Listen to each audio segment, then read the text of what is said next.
Chairman Kline. Thank you, Mr. Chairman. Thank you, gentlemen, for being here today. I was looking at the preparation sheet here for today's hearing, and it says this is a reference, quote, United States policy and strategy in the Middle East, and I think we've concluded that we don't have a strategy. In fact, the Commander-in-Chief said we didn't really have a strategy. So I'm a little bit mystified about exactly what we're doing here since we don't have a strategy. And I'm looking at the situation in Iraq. I was over there just in Baghdad a couple of months ago around Easter time frame and talking to some of our troops there. We've got over 3,000 troops on the ground, boots on the ground, and they're a little frustrated because I don't think they understand, and how could they, what the strategy is if we haven't clearly articulated that. And now we're going to send 450 more people over there, and again, to execute a strategy that we don't know yet. So as I look at Iraq and his, Chairman Dempsey, I, like a lot of members here, have been there over and over and over again, and I've watched the situation change.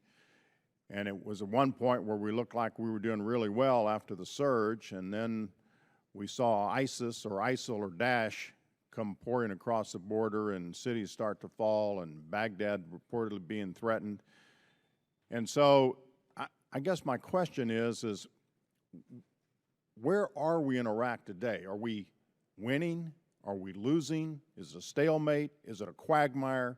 What is Iraq today? Either one. Yes, sir.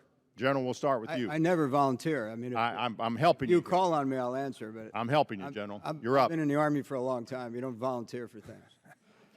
We volunteer in the Marines all the time. Yeah, I know. Hard for me to understand and then you call the Army to actually do the logistics for you. I got it. Yeah, we'll fight to the last soldier. So. Now, where were we? Where are we? Are we in a quagmire there? Is it a stalemate? Yes. Are we winning? What's going on? I got it. And by the way, so let's talk about the personal pronoun we. This has to be them, right? So if you're asking, is the United States winning? That's the wrong question. No, I'm sorry. That's the question I'm asking. Well, we've got soldiers there. We've got a commitment there. We're flying strikes there. Are we, the United States, free world, Western allies, our allies there, are we winning or losing?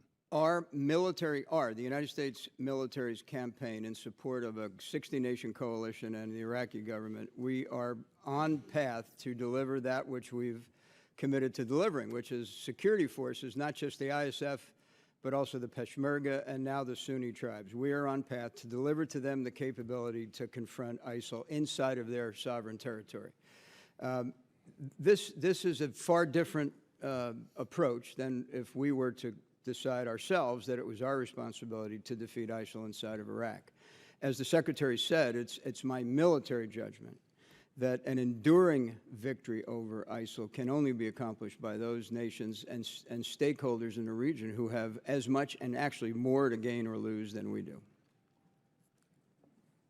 So I guess that wouldn't put it stalemate. That doesn't make it quagmire. That makes it sort of winning, or no. Here's what it makes. You've famously heard Stan McChrystal, when he was still on active duty, talk about confronting al-Qaeda, and he talked about the fact that al-Qaeda is a network, and that to defeat a network, we have to be a network. And Stan went off and built a very exquisite network of allies and partners to confront al-Qaeda. That's what we're trying to do against ISIL in Iraq. I used the lily pad example on why we're going to Taqadum. Now, most of you probably know that on the surface, literally, it looks as though lily pads are free-floating, but they're not. They're tethered to a network of vegetation underneath. They are a network. We're trying to build a network that will enable the regional stakeholders to confront this threat, because, frankly, that's the only way it will be resolved. Okay, I'll accept that answer, except it underscores where we started this thing. We really don't have a strategy. You've articulated a piece of what would be sort of a strategy. A strategy is to build a network that's not exactly clear what that is. I think we need a clearly articulated strategy of what we, the United States, are going to do in cooperation with, in alliance with, or whatever that's going to be, our friends and allies. When I was over there, the Arab states are now increasingly engaged. As you know, they're flying strikes there, but we also hear reports that strikes are going without success in many cases, without even bombs being dropped. we got some work to do there, and I think we ought to start with that strategy. I yield back.